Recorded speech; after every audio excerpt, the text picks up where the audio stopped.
So will having a balanced and diversified portfolio help landlords weather any potential storm? And if so, what would that look like? Piragesh, let's start with you.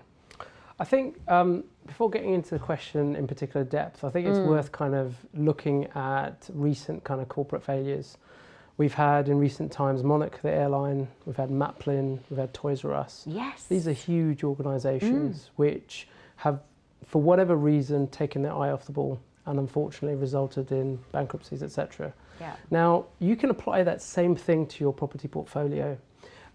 Monarch, when it, for example, couldn't manage the price of oil, again, for landlords, what is that? That's interest rates. Okay. You know, how does a landlord really think about the way in which the impact of rates will impact their business going forward?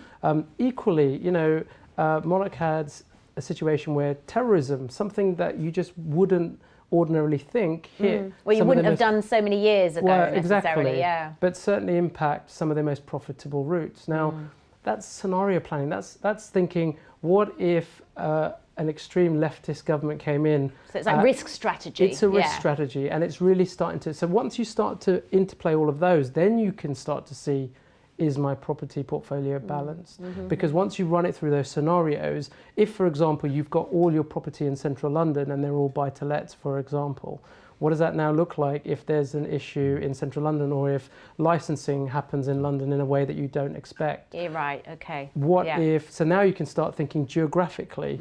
Equally, there are different elements to property, like we've discussed throughout the show: commercial, residential, development. How do each of these play out? HMOs, so this is house of multiple occupation. So this is where you have a number of individuals in a house, your yield is a lot higher, but of course that business has its own risks.